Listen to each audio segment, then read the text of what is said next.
Okay, live stream is up. Just check, make sure that it's the right stream room. I'm waiting to confirm.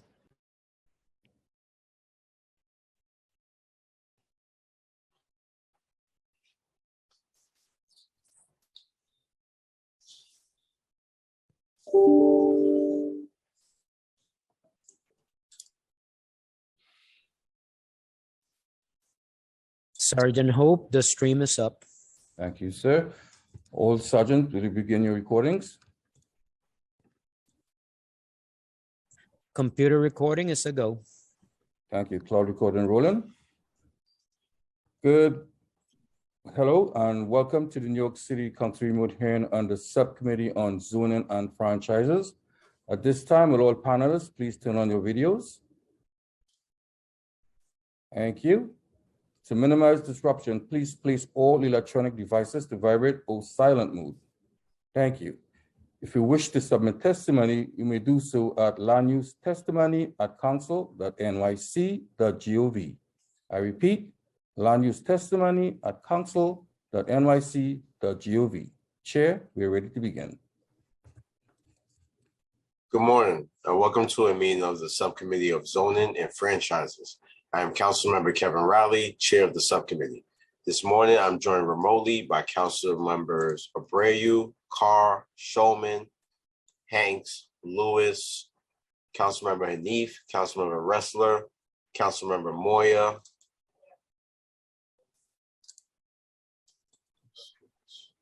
today we will vote. Councilmember Shulman. Oh, I said Councilmember Shulman. Okay. Thank you, Council. Today we will vote on rezoning proposal for 98 3rd Avenue in Brooklyn and 4541 Furman Avenue in the Bronx that we heard by the subcommittee on May 31st.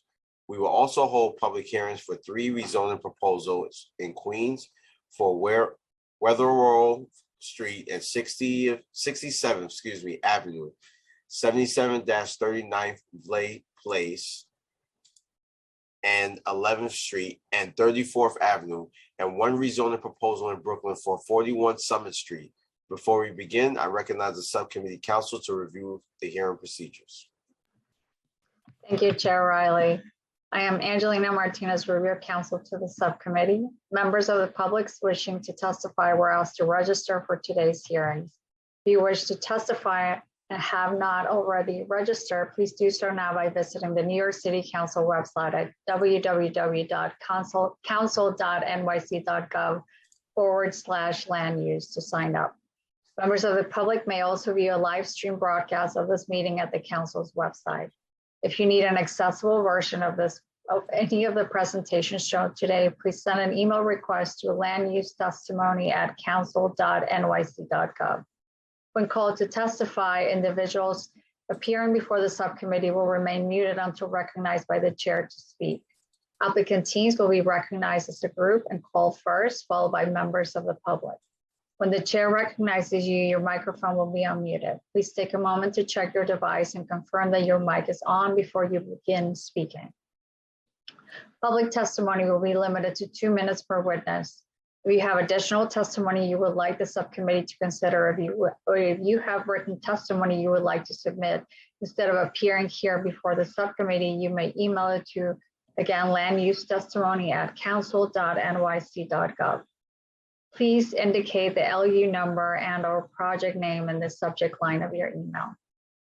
During the hearing, council members with questions should use the Zoom raise hand function, which appears at the bottom of either your participant panel or the primary viewing window. Council members with questions will be announced in order as they raise their hands, and Chair Riley or I will then recognize members to speak. Witnesses are requested to remain in the meeting until excused by the chair, as council members may have questions for you. Finally, there will be pauses over the course of this meeting for various technical reasons, and we ask that you please be patient as we work through any issues. Chair Riley will now continue with today's agenda items. Thank you, Council. Today we will vote to approve LU 65 and 66 relating to the 98 3rd Avenue rezoning proposal in Councilmember Ressler's district in Brooklyn. The proposal includes a zoning map amendment to rezone the existing M1-2 district to an R7D/6 C2-4 and R6B district, and a related zoning text amendment to establish an MIH program area utilizing option 1 and 2. Councilmember Ressler is in support of this proposal, and I would just like to recognize Councilmember Ressler to give any brief remarks regarding this proposal. Councilmember Ressler. Thank you, Chair Riley, and thank you to all the members of this subcommittee. This was yet another rezoning proposal that certified during my predecessor's tenure, and so we didn't have the opportunity to shape it in the ways that I would have fully hoped. But we did work closely with the applicant and reach an agreeable outcome. This is the last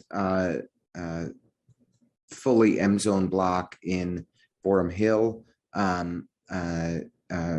And this site in particular is a gas station that's being rezoned to allow for mixed use development. The developer has agreed to go beyond the MIH requirements, and I believe 31 or 32% of the units will be affordable housing with an average of 68% AMI across the affordable units. It's a relatively small project, just 29 units in total with commercial ground floor. We've talked to the developer at length about trying to prioritize fresh produce and some sort of market of some kind on the ground floor, if that's feasible, though this isn't a particularly large site. And we've really prioritized the needs of the longtime community in the area as well. So in addition to the developer exceeding the MIH requirements, they have committed to making a consequential contribution to the Trust for Public Land to upgrade public space at the adjacent Nycc development across the street that will serve the whole community. It's critically important to me that as we allow for yet further rezonings and greater density in our community, that developers take responsibility for investing in the infrastructure of our community as well, whether that be park and playground space or sewer infrastructure or school capacity or whatever the case may be. We need developers to help our community meet our growing needs as they contribute to that very growth. So I'm pleased that we were able to achieve a reasonable outcome here. And it was a rather kind of tense negotiation, but it worked itself out. I'd like to thank the applicant, Mr. Wolf, and their team, Eric and Ryan and others for bearing with me and our team. And I especially want to thank my Chief of Staff, Marianne Alexander, who in all things is just superb, and Arvind Sinwali, who does our land use and is also our, and is just a tremendous member of our team and did a great job navigating this one. And lastly, I just want to recognize Brian Paul from the land use division for his assistance in helping us work through this. So thank you to all of to my colleagues. Sorry for dragging on a little bit there, but just wanted to recognize the people who helped make this all happen.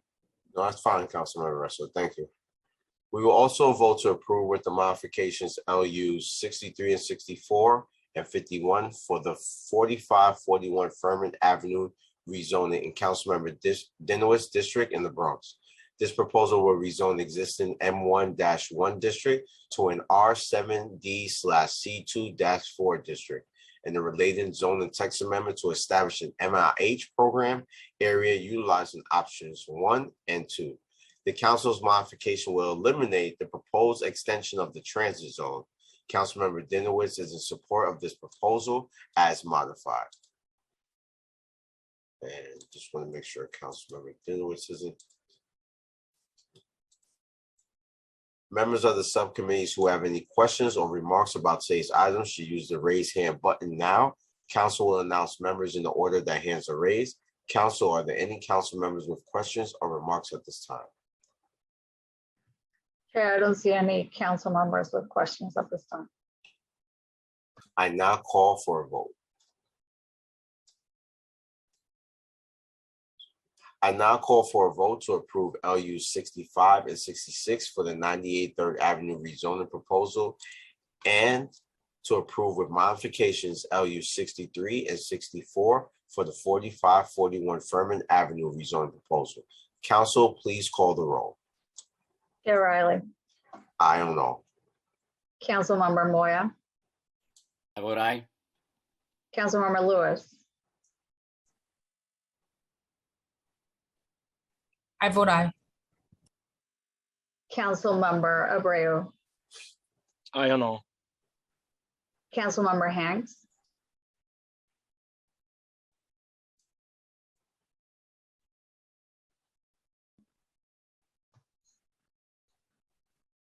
Councilmember Hanks.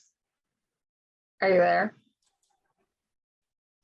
We'll go back to her. Councilmember Schulman, oh, Councilmember Hanks, Yes. Councilmember Schulman, Aye on all. Councilmember Carr. Aye on all. The vote currently stands at seven in the affirmative, no negative, no abstentions, and we will leave the vote open. Chair. Thank you, council. To continue with today's meeting, I will now open the public hearing on pre-considers LUs C 210375 ZMQ and N 210376 ZRQ relating to the Weatherall Street and 67th Avenue rezoning proposal in Councilmember Shulman's district in Queens. This application seeks a zoning map amendment to rezone the existing R4B to R6A and a related zoning text amendment to establish an MIH program area. For anyone wishing to testify on this item, if you have not already done so, you must register online, and you may do that now by visiting council's website at council.nyc.gov/land use. Once again, that's council.nyc.gov/land use. Now I would like to allow Councilmember Shulman to give any remarks regarding this project that she has. Councilmember Shulman. Yes. So first, I want to commend the applicant team for their willingness to engage with the community and its concerns throughout the public review process. I'm proud to support the creation of affordable housing in my district, and this project would create permanently affordable units in a walkable, bikeable part of Forest Hills, well served by public transportation. I have some questions, but we can do that when we get to that point. Thank you, Councilmember Shulman. Council, please call the first panel for this item.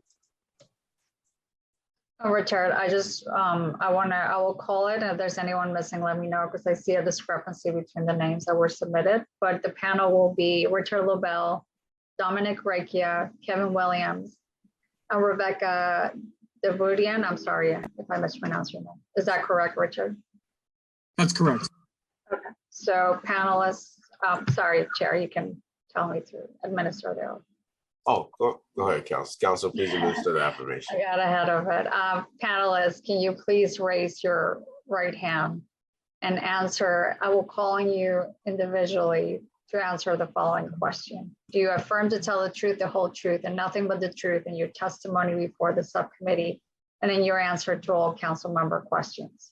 Richard Lavelle? I do. Dominic Recchia? I do. Kevin Williams? I do. And Rebecca Devoodian? I do. Thank you. For the viewing public, if you need an accessible version of this presentation, please send an email request to landusetestimony@council.nyc.gov. And now the applicant team may begin. Panelists, as you begin, I'll just ask that you please reinstate your name and organization for the record. You may begin. Richard Lobel of Sheldon Lobel PC for the applicant. Good afternoon. Thank Councilmember Shulman for her kind words, and we're thrilled to take this through the community board, which voted in favor of this rezoning. This is the Weatherall Street and 67th Avenue rezoning. I will quickly run through the presentation, and then the entire applicant team is happy to answer any questions. Please load the slides. So the next slide. The next slide contains a summary of the actions here. The rezoning itself is very straightforward. The applicant is proposing a zoning map amendment to rezone block 3157, lots 143 to 147, 149, 150, and 151, and part of 152 from an R4B to an R6A zoning district. This would facilitate the development of two lots, 6645 and 6647 Weatherall Street, with a new 8-story, approximately 18,000 square foot residential building with approximately 21 units, including 5 permanently affordable units. In addition, we are proposing, as with all such rezonings, a text amendment to map mandatory inclusionary housing, which would provide for options 1 and option 2. the applicant currently contemplates option 1, which would provide for 5 permanently affordable units. Next slide. So the proposal has a building which is projected at 8 stories, roughly 18,000 square feet with a 3.6 floor area ratio. The base height of 65 feet, total height of 75 feet. It would be set back at the 7th floor, would contain 8 vehicular parking spaces and 11 bike parking spaces. And again, 21 units with 5 affordable at option 1. The next page has the zoning map, which really demonstrates in the first instance why this is an appropriate zoning action. As you can see, the R4B here is a relatively small district and is surrounded by larger density districts, including the R7B to the southwest on Austin and the R71, which surrounds the property to the east, west, and north. The development that this has resulted in from these R71 districts, including adjacent to this zoning district on this block, have produced buildings ranging from 6 to 8 stories and taller, as you'll see in the area map, and really demonstrates why this is an appropriate area for this rezoning. Next slide. So the next slide merely shows the tax map and is a little bit more of a focused view of the lots that would be rezoned. There are 5 lots adjacent to the property to the east, as well as the 2 applicant-owned lots that are highlighted in red and 1 lot to the west. Additionally, due to the even dimension of 175, there's 5 feet of another lot, which would be also included, but no development would be projected at that site due to the small area within the rezoning. Next slide. The next slide, which is the area map, really demonstrates why the bulk here is appropriate. You can see in the orange color, all of these multifamily buildings, long-standing pre-war buildings, all of which are at 6 to 8 stories immediately around the applicant site. So this is not an area in which density is unknown.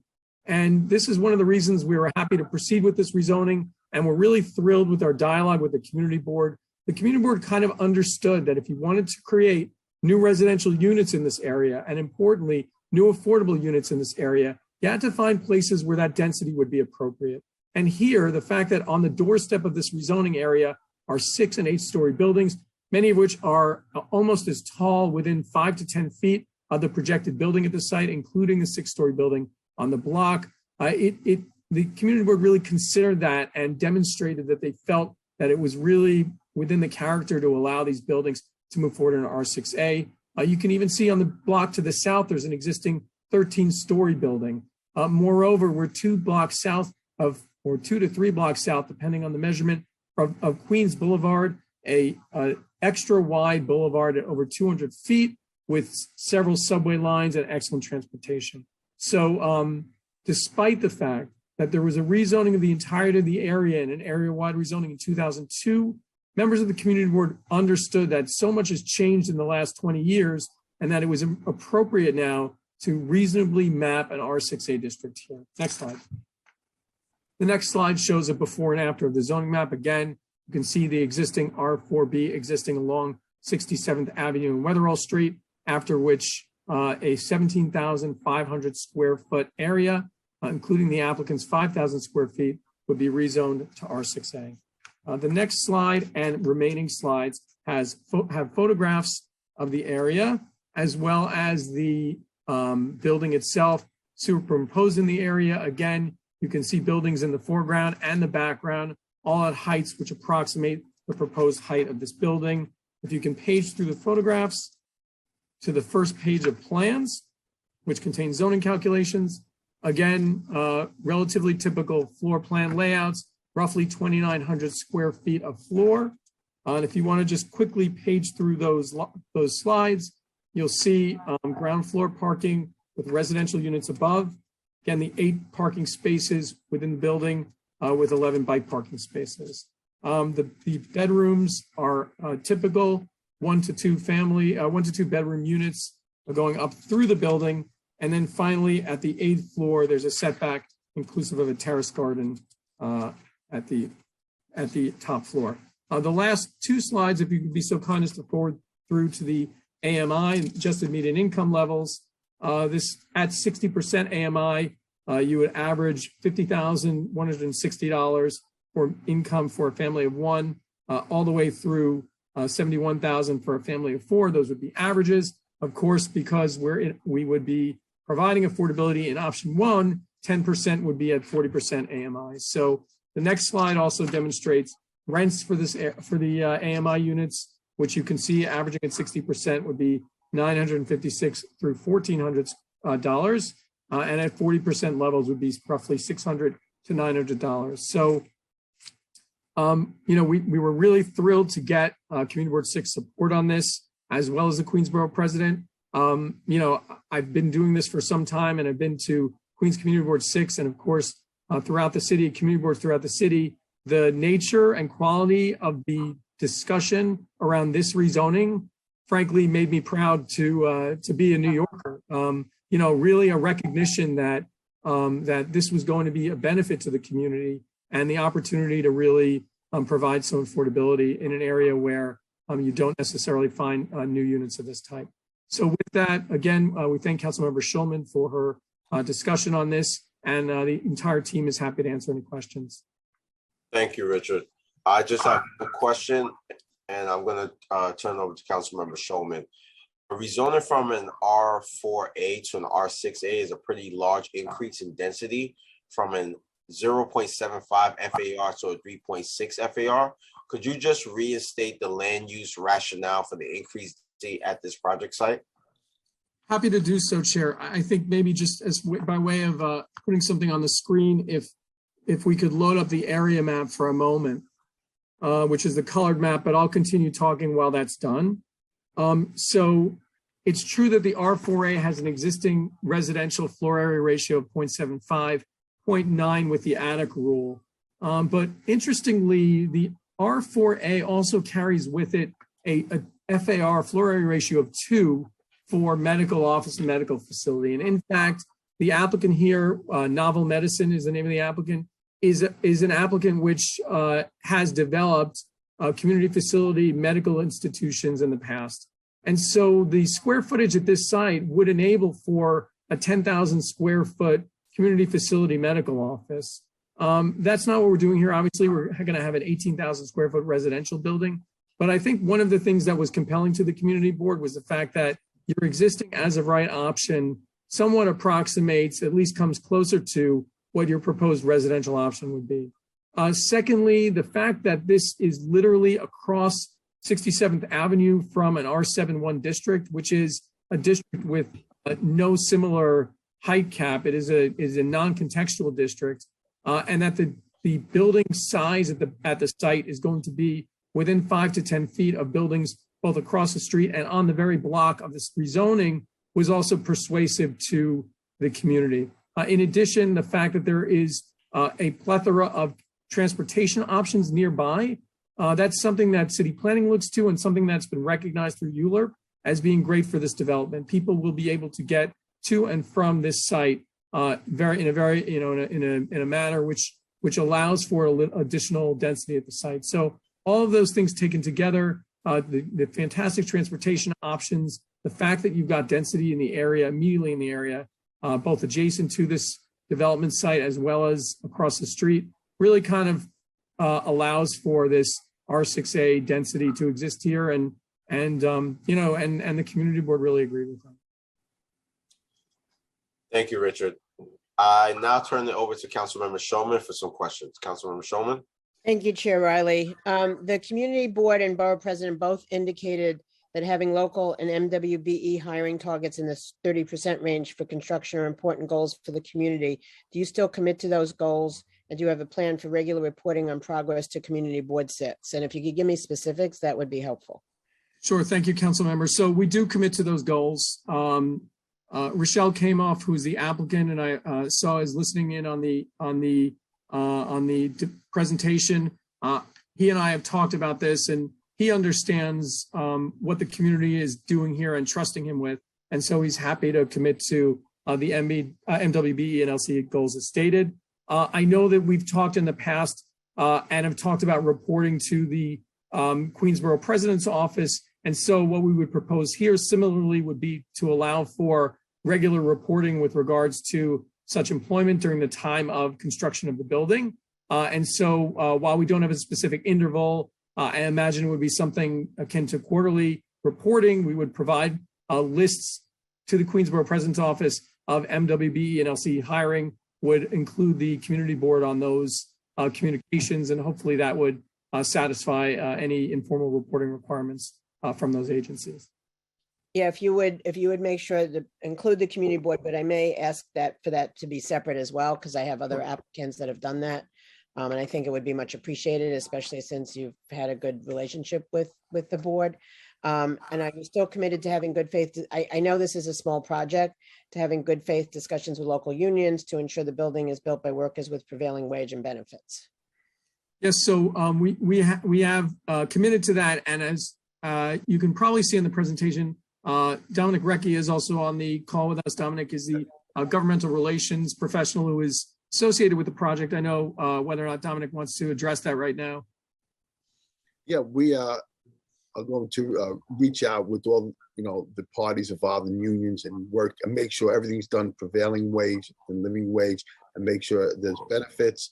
And we want to work with the community board, with your office, and with the city council to make sure that everything's complied with as you wish. And we will have conversations with everybody involved. I appreciate that. And if you can keep us updated, because I know, like I said, it's a small project, so some unions may not feel it's worth getting involved. And I understand that, but at least if we know what the communication was and what their response back was, I think that would be helpful too, just in terms of transparency. You're up to date, council member. Okay, great. And can you speak to what environmental sustainability features you plan to include in the building design? Yes, so sadly, given the change in the council's schedule, our architect, Tony Shatemi, who was available for prior conversations with the community board, is not available to us. So I'm somewhat hamstrung in that Tony is much better equipped to have that discussion. Having said that, I know that there are certain environmentally sensitive measures. Tony's architectural firm, Urban Architectural Initiatives, is well versed in both private and public projects, in including environmental sustainability measures on their buildings. And so it may be more appropriate to follow up office in writing. We can kind of give you some of those measures, but I know that Tony's has provided many plans and materials which demonstrate, I believe, water retention and other measures which would be taken at the building in order to allow for a modest environmental footprint for the building. What we'll do is we'll follow up in writing to you, and then you can follow up back with us. So that would be helpful. And excellent. Thank you, Councilman. That's all the questions I have, Chair. Thank you, Councilmember Showman. I now invite my colleagues to ask questions. If you have any questions for this applicant panel, please use the raise hand button on the participant panel. Council, are there any council member or questions? Sure, I don't see any council members with questions at this time. There being no further questions, the applicant panel is excused. Council, are there any members of the public who wish to testify on the Weatherall Street and 67th Avenue proposal? Chair, there are no members of the public who signed up to testify on this proposal. There being no members of the public who wish to testify on pre-considered LUC 210375, CMQ, and N 210370Q, ZRQ relating to the Weatherall Street and 67th Avenue rezoning proposal. The public hearing is now closed and the items are laid over. Council, before we go into the next hearing, I see we're joined by Councilmember Botcher. Could you take his vote, please? Yes, we'll do. And Chair, just a heads up, we're going to do live plays next. So the hearing that we had as the last hearing, that's going to be our next hearing, so that we wait for Councilmember Henny to come back for summit. So continuing the vote on LUs 65 and 66 for 3rd Avenue and 63, LU 63 and 64 for Furman Avenue. Councilmember Botcher. I vote aye. Thank you. The final vote is 8 in the affirmative, no negatives, no abstentions. The items are approved and will be recommended to the full Land Use Committee. Thank you, Council. I will now open up the public hearing on pre-considered LUs C 210128, CMQ, and N 210129, ZRQ, relating to the 77-39 Live Place rezoning proposal in Councilmember Gennaro's district in Queens. This application seeks a zoning map amendment to rezone the existing R3-2/C1-2 district to an R6A/C2-3 district and a related zoning text amendment to establish an MIH program area. For anyone wishing to testify on this item, if you have not already done so, you must register online, and you may do that now by visiting the council's website at council.nyc.gov/land use. Council, can you please call the first panel for this item? Sorry, Chair, I was on mute. The panelists for this item that I have are Jay Golston and Justin Sherman. And Mr. Golston, can you just confirm that's all I have for you guys?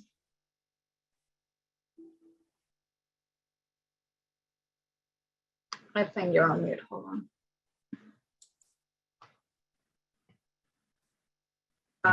Hold on. Yeah. So I have Jay Goldstein, Kevin Williams, Justin Sherman. Perfect. Is that it? Kevin Williams was the last name. Okay. So panelists, can you please raise your right hand so that I can administer the oath? Do you affirm to tell the truth, the whole truth, and nothing but the truth in your testimony to the subcommittee and in your answer to all council member questions? I will call on you individually to answer. Jay Goldstein? Yes. Kevin Williams, you're already sworn in, so I'll just remind you're on the road. And Justin Sherman. Thank you. Thank you, Council. For the viewing public, if you need an accessible version of this presentation, please send an email request to landusetestimony@council.nyc.gov. And now the applicant team may begin. Panelists, as you begin, I'll just ask you please reinstate your name and organization for the record. You may begin. Good afternoon, Jay Goldstein on behalf of VP Capital Holdings LLC. If we can bring up the slides. Next slide, please. We're here this afternoon to request a zoning map and text amendment for the subject site. The site, as you can see, is an irregularly shaped lot between 78th Avenue, Fly Place, and 77th Road in the Kew Garden Hills section of Queens, Community Board 8, Council Member Gennaro's district. The development has approximately 90 feet of frontage on 77th Road, 220 feet of frontage on Fly Place, and 171 feet of frontage on 78th Avenue. Next slide, please. The project area has been zoned R32 with a C12 since 1961. The subject lot is 34,500 square feet of lot area. And as of right, we'd be able to build approximately 55,000 square feet of a mixed use building. Residential, commercial, and community facility would all be allowed as of right in this district. Next slide, please. The proposal before you seeks to rezone the area as mentioned to an R6A with a C2 overlay. This would permit an 8-story mixed-use building with a max residential floor area ratio of 3.6, community facility ratio, floor area ratio of 3.0, commercial floor area ratio of 2.0.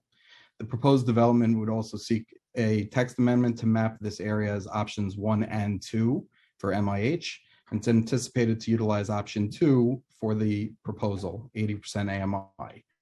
This was chosen in response to many of the comments and many of the conversations we've had in the community, where the need for affordable housing was greater than the need for deep affordable housing. Therefore, option 2 seemed, which would give us a larger percentage of units, seemed to be a better fit. The as of right AMIs, the AMIs rather tied to the 80% affordability would be in line with what the average income is for this area of Kew Garden Hills, which typically sees a little higher incomes than other areas. Next slide, please. So as of right, the rezoning would allow for an 8-story building with 124,000 square feet of floor area. 104,000 square feet would be residential. It'd be 119 units. 83 were market, 36 affordable. And then as you can see, the cellar and the first floor would be a mix of community facility and commercial uses. At the cellar level, at the subcellar level, sorry, we have 126 parking spaces proposed. Land use rationale for this project was based on the fact that this is a short commute to the Kew Gardens interchange. It has significant access to major roadways, highways, as well as local and express buses. and it's a short walk to the subway E&F station. So there's access, transportation is plentiful for this site, and therefore it was deemed to be a good site. There's also open space directly across from the property, and the site itself is uniquely situated that it's a large site that can accommodate housing and affordable housing in this area, which has not seen much growth in the recent years. Next slide, please. So as mentioned, the as of right R6A would permit an 8-story building. However, in response to many of the comments that we and community feedback that we've received over the course of the ULURP, the owners made a number of commitments, both to the community board and to the council member. We've committed to reducing the scale of the building. As you can see on your left-hand side of the screen, and in the next number of pictures, the same juxtaposition, that the left-hand side would be the as of right 8-story building in the R6A. And on the right-hand side, you have a 5-story with a partial 6-story. And you can see at the 6th floor, heavily set back along Fly Place and the 2 side streets. And you can see the rooftop area would be open for tenants, as well as the green roof as part of the amenities. If you can go to the next slide, it shows further angles of the building, and you can see the reduction that was committed by this applicant. Next slide, please.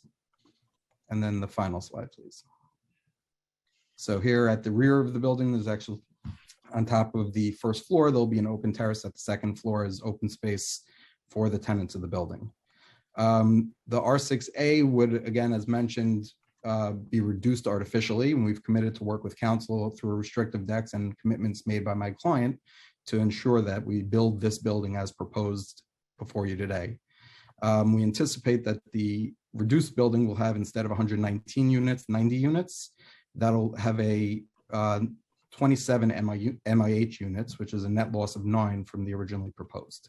Additionally, in response to comments from members of the community, originally was proposed to have 25 2-bedrooms out of the 119 units. We've increased that number to approximately 50% of the building having 2-bedroom units, 45 units. And these units are intended to be for family size units to encourage people to stay in the area.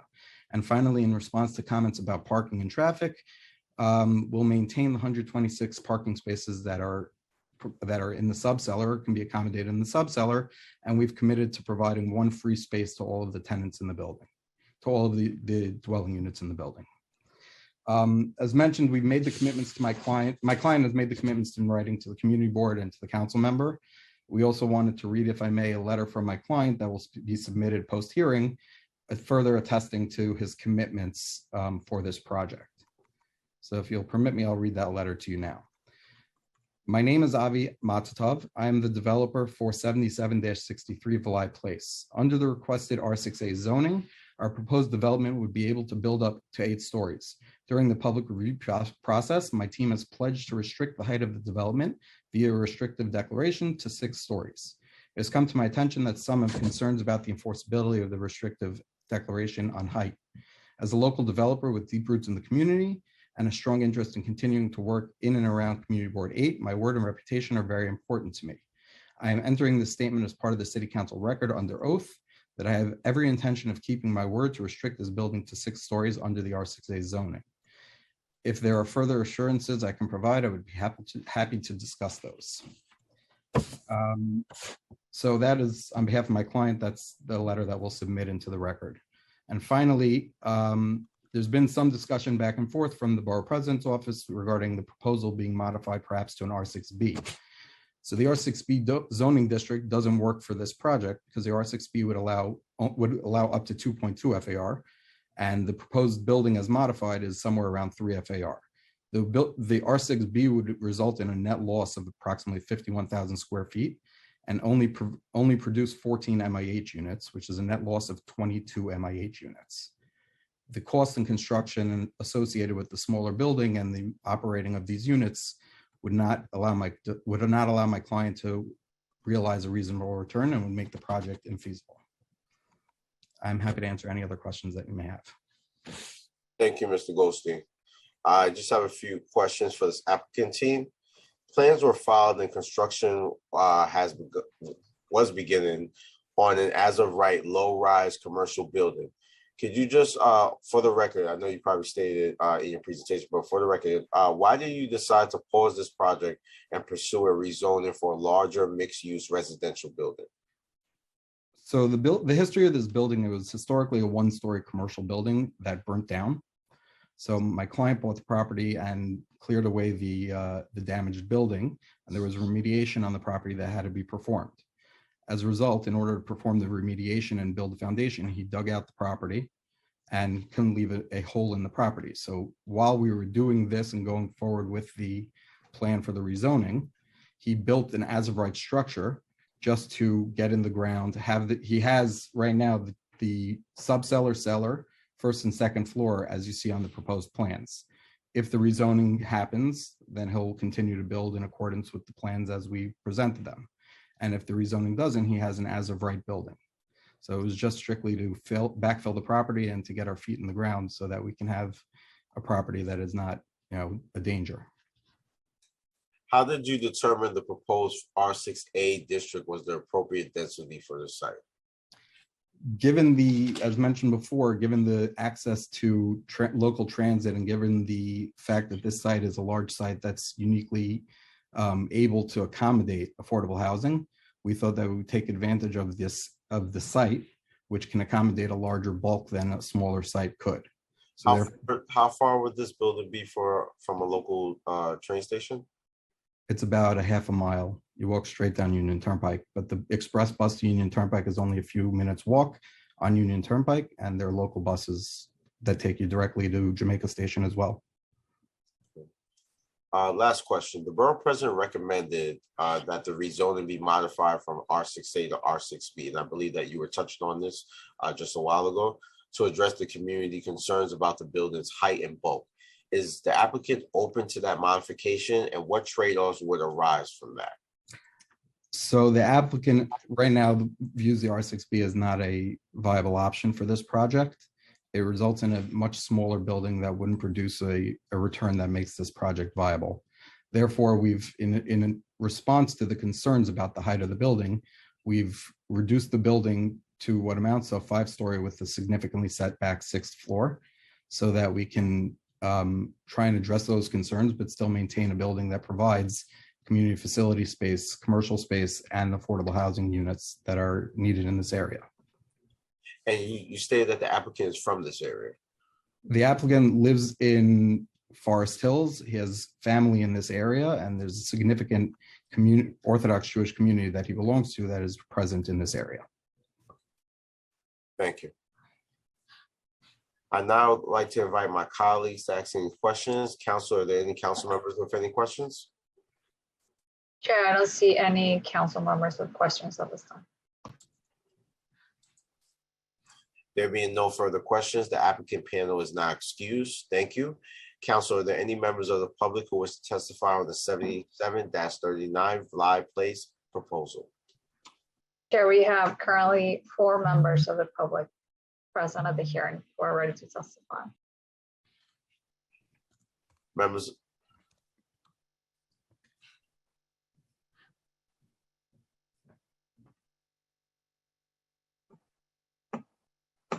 Okay. Chair, you cut out, but you can do it. You can do the announcement to the witness. Thank you. For the members of the public here to testify, please note the witnesses will generally be called in the panels of floor. If you are a member of the public signed up to testify on the proposal, please stand by when you hear your name being called and prepare to speak when I call your name. Please also note that once all panelists in your group have completed their testimony, you will be removed from the meeting as a group, and the next group of speakers will be introduced. Once removed, participants may continue to view the live stream broadcast of this hearing on the council's website. Members of the public will be given 2 minutes to speak. Please do not begin until the Sergeant of Arms has started the clock.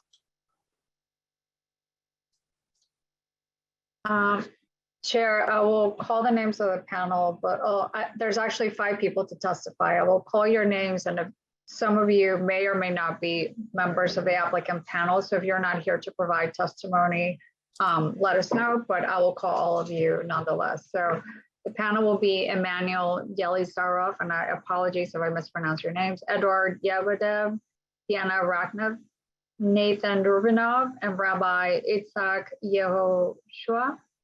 The first panelist will be Emmanuel Yelizarov. Your time will begin. Hi, can I start? Yes, you may begin, Emmanuel.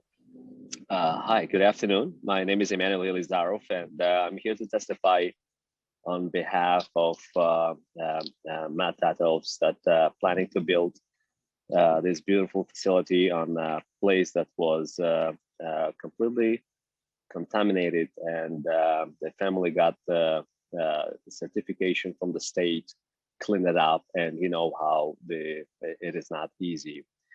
And as it was already mentioned that they are local developers and very known people in the community.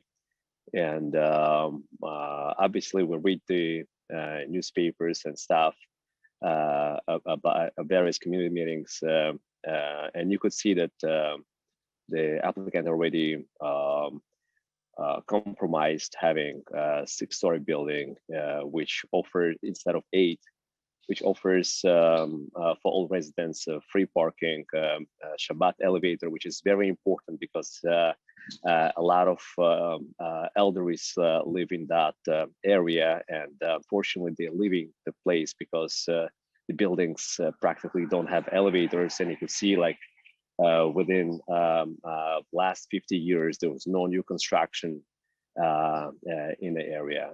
Obviously, the urgency and of affordability. We have new affordable houses in buildings in our neighborhood, and it is very important that he is willing to accommodate 35 affordable units out of approximately like 90 apartments.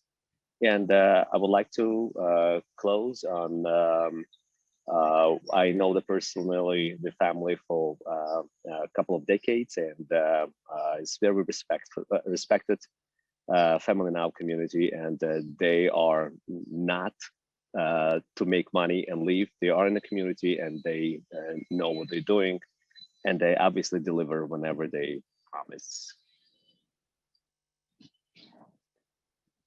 If I have more time, I just would like to help maybe the community to understand that we need to encourage developers to build and have new developments because demographics are changing, and needs for the more affordable units is rising, and good families, local families that are trying to build and make the community better. I think we need just to give them a hand to help. Thank you, Emmanuel. Thank you. Chair, the next speaker on this panel will be Rabbi Itzhak Yehoshua. You may begin. Hello, shalom. Do you hear me? Yes, good afternoon, Rabbi. We can hear you. Good. Thank you for the hearing. The Bukharian community in the last 30 years settled in this part of Queens and brought a lot of new life to the Jewish community and to the entire community. In the last few years, because of the pricing and because of the need for housing apartments, I'm going to endorse, and I'm going to encourage every developer who would like to build more affordable, because I'm the young community at this moment. They are moving now to the 5 towns, to Long Island, which is wonderful. It's the United States too, but I would like to keep Queens as the nucleus of our community. And I believe that cooperating with this very special family, which are all members and leaders in our community, will benefit all of us, the community, the family, of course, and the Jewish community. So I would like you to ask you to do whatever you do in order to help to cooperate and make the ruling for this important mission. Thank you, Rabbi. God bless you. God bless you too. The next speaker will be Diana Racknett.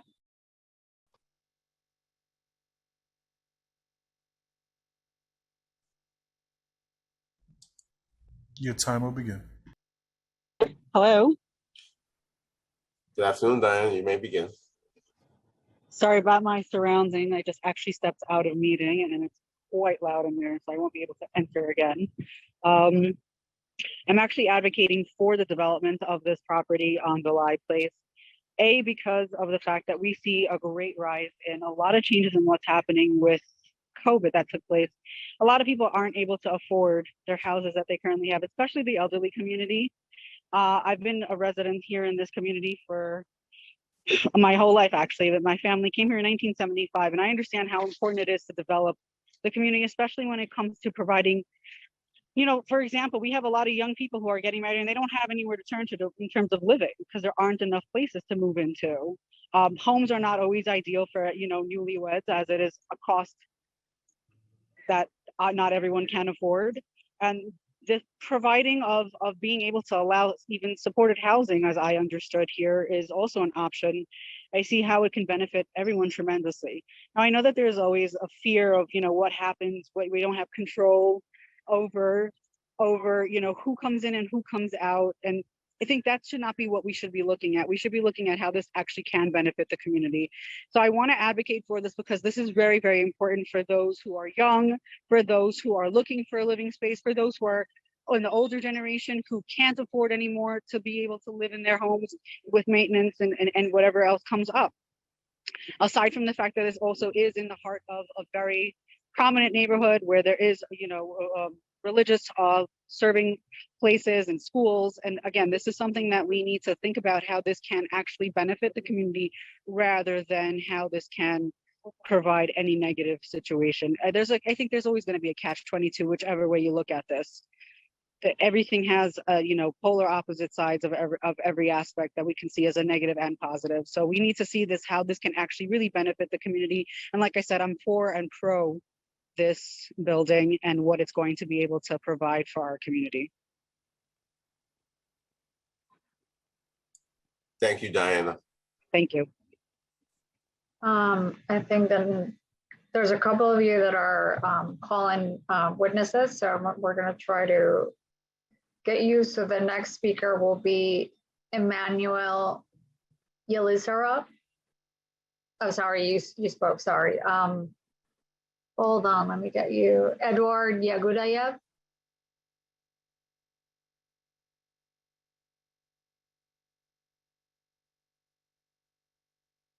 Your time will begin.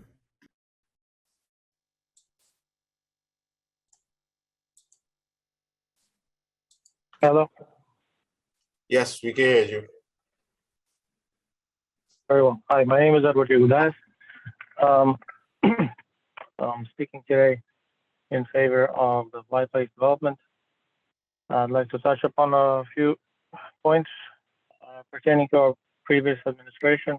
I was rather optimistic with the previous administration's promise for affordable housing. It's in the past 8 years in our particular neighborhoods, we haven't really seen any changes. Everywhere else in the 5 boroughs, including parts of Queens, developers were welcome to build affordable housing. I'm sure many of you see the new constructions going up in other parts of Queens and other boroughs as well. But for whatever reason, there isn't much change in this particular neighborhood for, past 50, 70 years, with the exception of one or two that were built maybe 20 years ago. I believe there's a lot of special interest in this neighborhood, which is probably why it hasn't been developed in 70 years or so. We have approximately 50 synagogues within a mile radius and not even one new affordable building. I'm living in this neighborhood for about 30 years, and I don't want to move out. And, we have growing children as well. We'd like our children to stay in this neighborhood as well, if possible. But as you're seeing, a lot of the younger people are being priced out, and they're forced to move to other neighborhoods, Long Island, Jersey. neighborhoods other than Queens here. My understanding is the developer is willing to allocate 30 to 35 affordable apartments. It seems like the neighborhood could use it, but it also seems like the neighborhood is against the 6-story building. I'm urging the council to come straight on affordable housing and not a few families that have a big influence in this neighborhood. Again, my name is Edward Iguodais, and I am for this project. Thank you. Thank you, Edward. Thank you. The last speaker on this panel is Nathan, also a call-in speaker, is Nathan Rubinov. Your time will begin.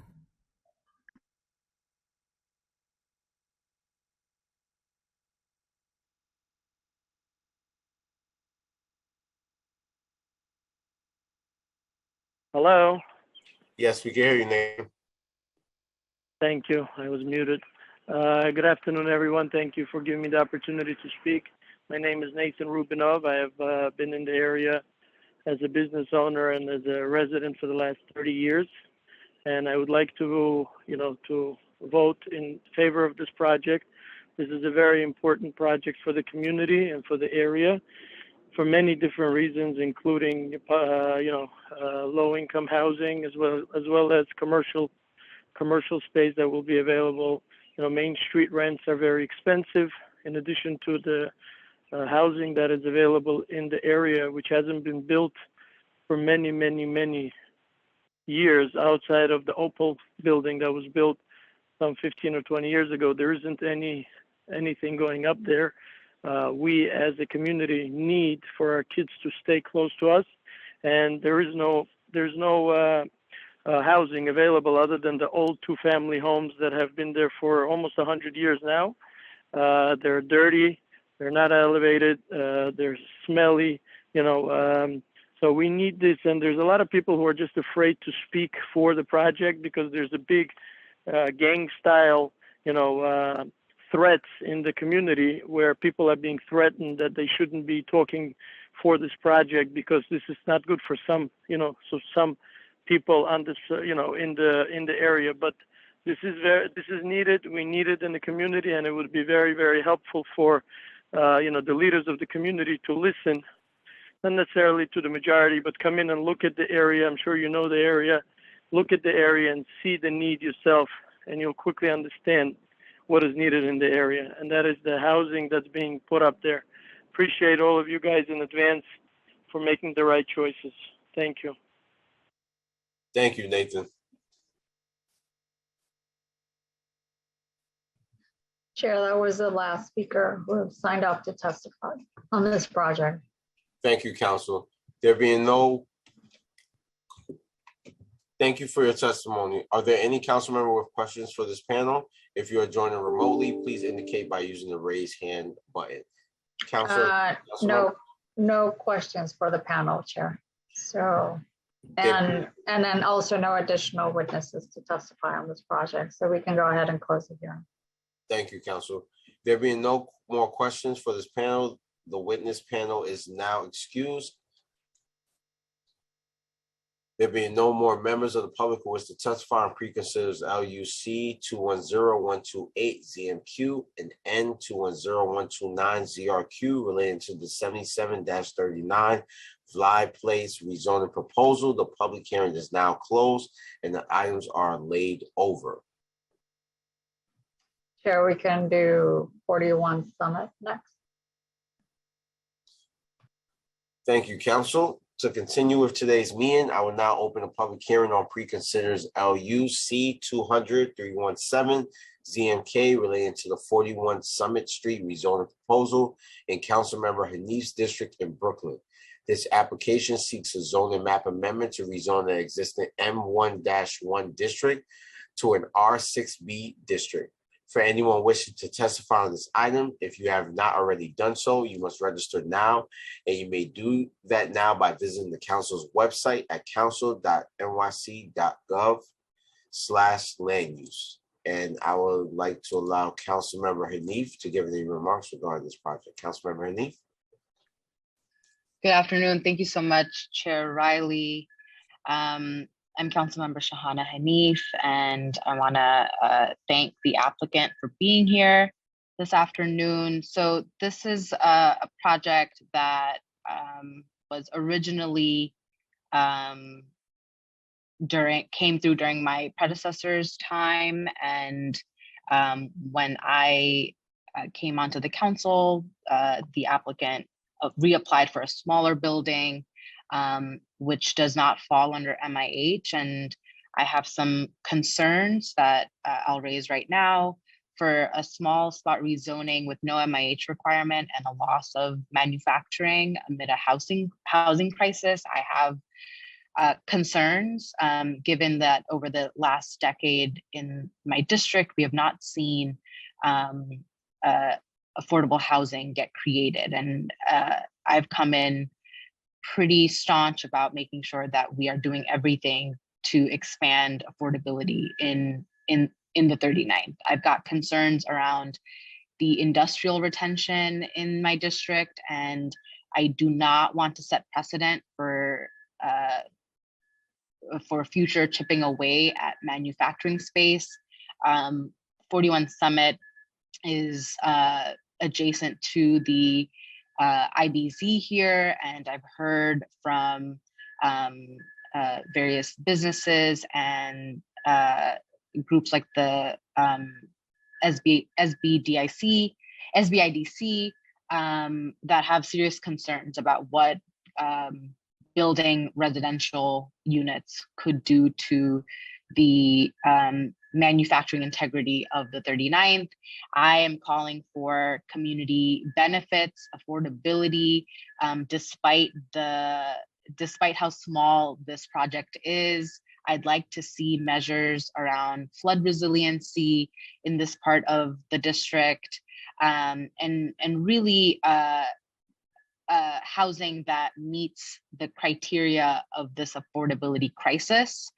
So I'll end there. I do have some questions, but look forward to the presentation that the applicant has prepared for all of us. Thank you, Councilmember Hanif. Council, please call the first panel for this item. Let me just confirm, Richard, is it just you for this one? It is. All right, so just, so Chair, I don't need to swear him in since he's been sworn in, so just Richard, just a reminder, you're still under oath. Thank you. I also would add, I believe the applicant, Jack Cicero, may be on the call as well, although he may not be coming up. We tried to promote him, and he wasn't accepting the promotion. So for now, it's just you, and if he's able to join, we'll swear him in. Understood. Thank you. Thank you. For the viewing public, if you need an accessible version of this presentation, please send an email request to landustetestimony@council.nyc.gov. And now this applicant team may begin. Panelists, as you begin, I'll just ask that you please reinstate your name and organization for the record. You may begin. Thank you, Chair Riley. Again, Richard Lobel of Sheldon Lobel PC for the applicant, Jack Cicero. We thank Councilmember Hanif for her comments. We've had some thoughtful conversations around this application. And while the presentation is hopefully being loaded, I would add that Councilmember Hanif raises the fact that this previously was before the council as an R7A rezoning, which we discussed later in the presentation.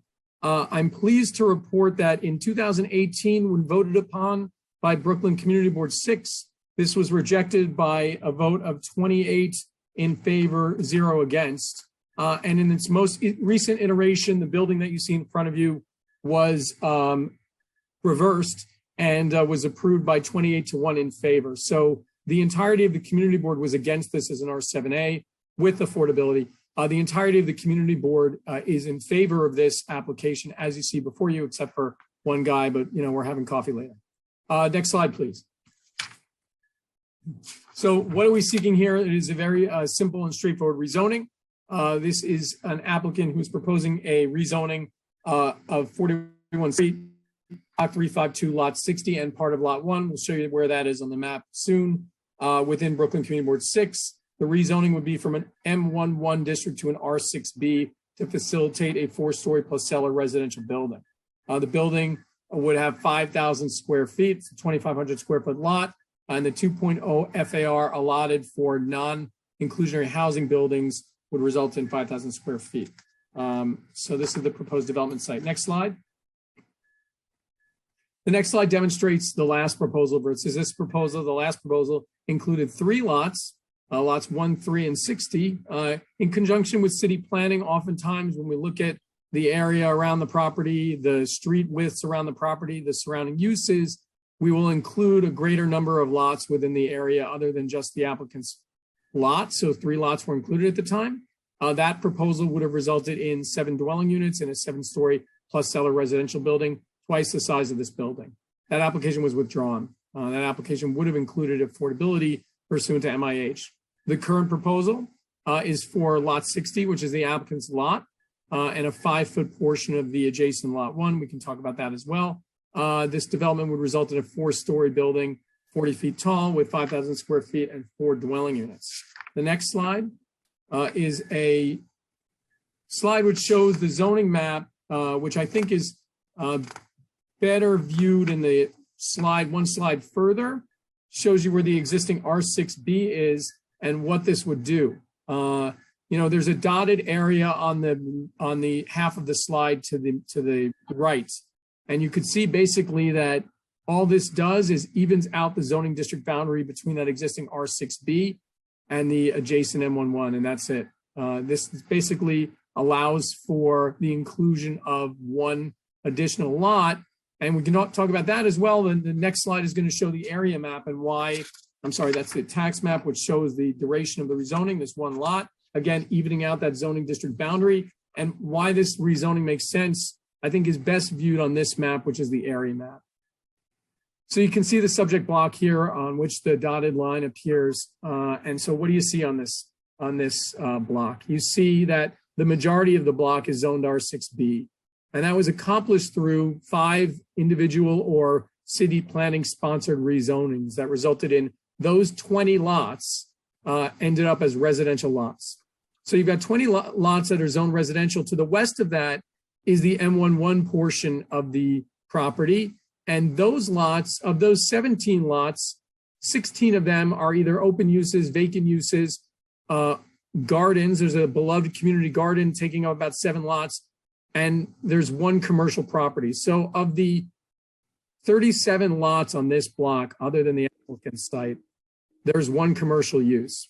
That commercial use, as was discussed in the previous iteration of this rezoning, is a bank building. It's a 6,000 square foot commercial building, and it's vacant and has been for some time now. The bank went out.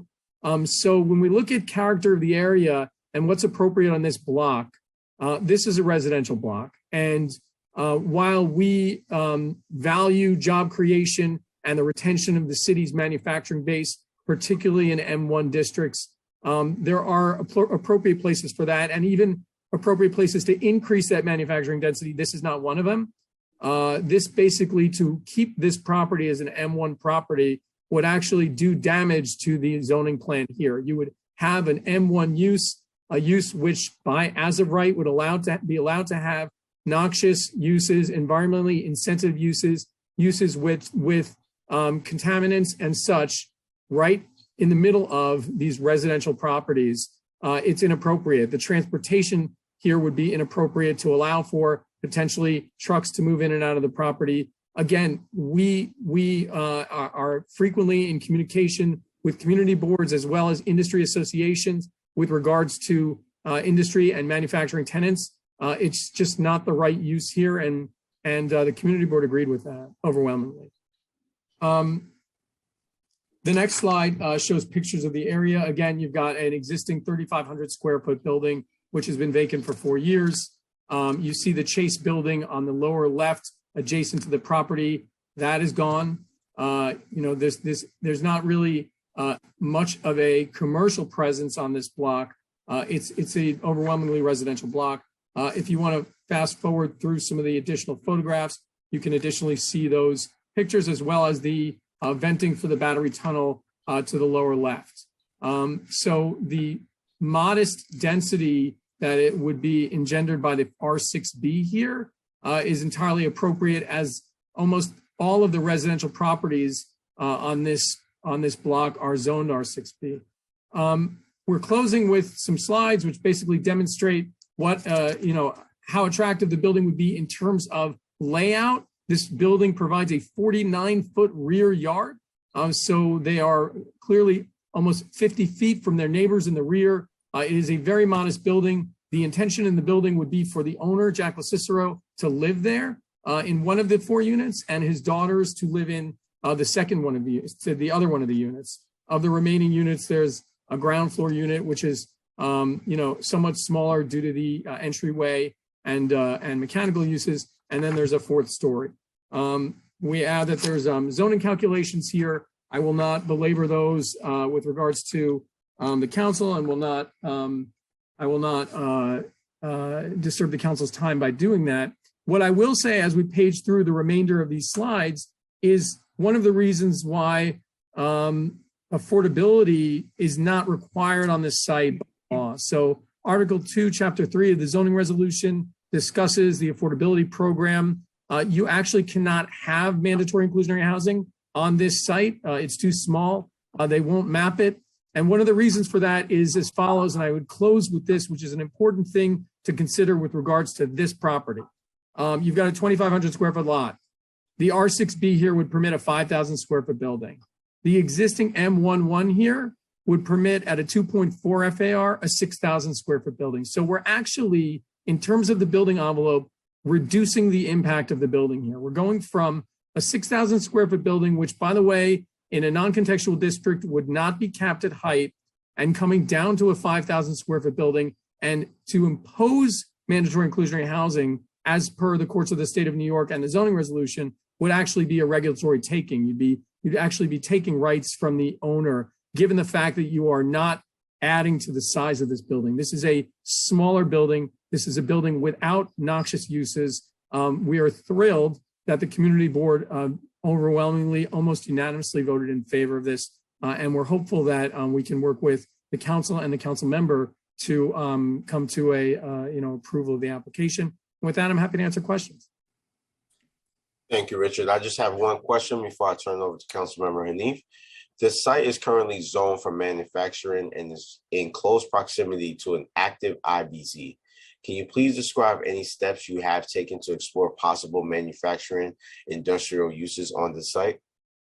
Sure. So, importantly, Chair Riley, IBZs are unable to be rezoned pursuant to policies initiated by the administration for the last more than 10 years. So if you're in an IBZ and you have a manufacturing zone property, if you approached city planning and attempted to rezone that to residential, they would not accept your application. The fact that there is adjacency to the IBZ is meaningful. There are, and sometimes I like to reload the area map here. I don't know if that can be done, but if you look at the colors on the area map, I'm not sure whether that would be, if it can be reloaded, that's great. But there we go. Thank you, James. If you take a look at the area map here,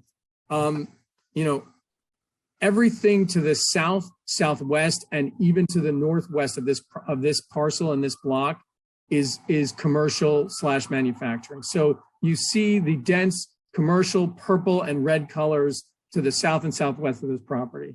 You see the commercial and manufacturing uses to the north of this property. What do you see on this block? You see yellow, which is residential, multifamily residential. You see orange, which is in some cases commercial, but in other cases is mixed use.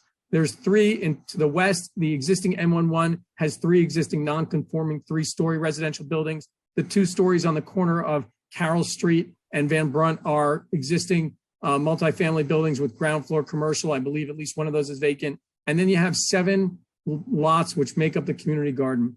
To allow for a new M11 use here, because it's the city of New York and it's an M1 property, something will happen here. And as we've talked about before, the lowest common denominator in commercial uses these days is truck traffic.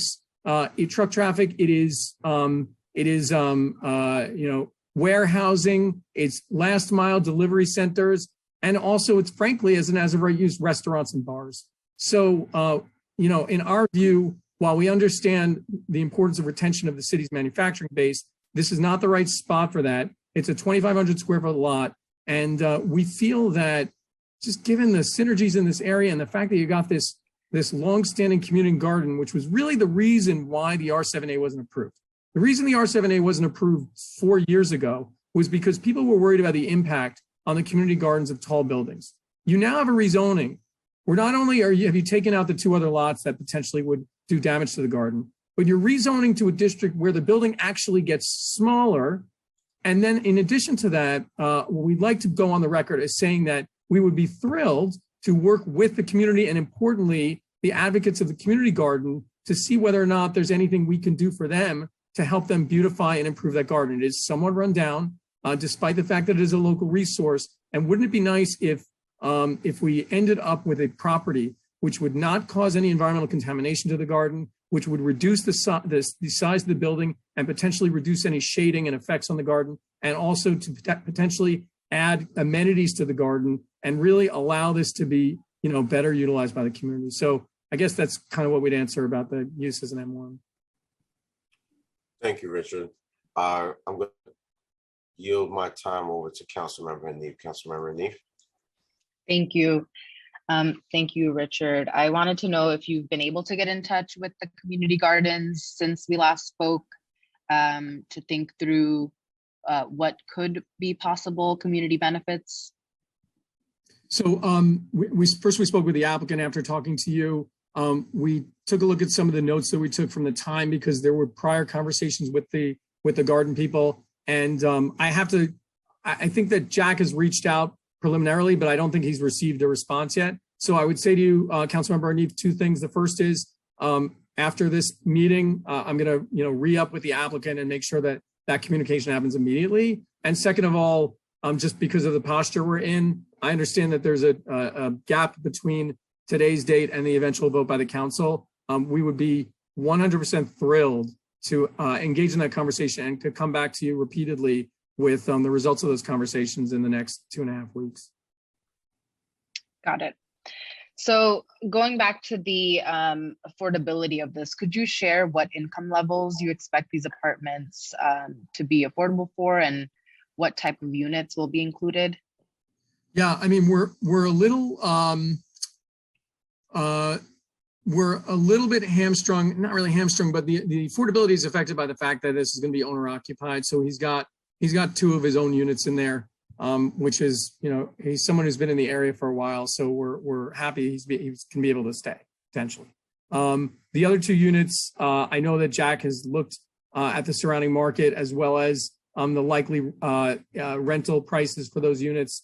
I think probably what I would be happy to do is to follow up with you in writing and in other conversations, because I know Jack has been speaking to some local community members and is getting some information back, but I don't have actual hard numbers for you right now.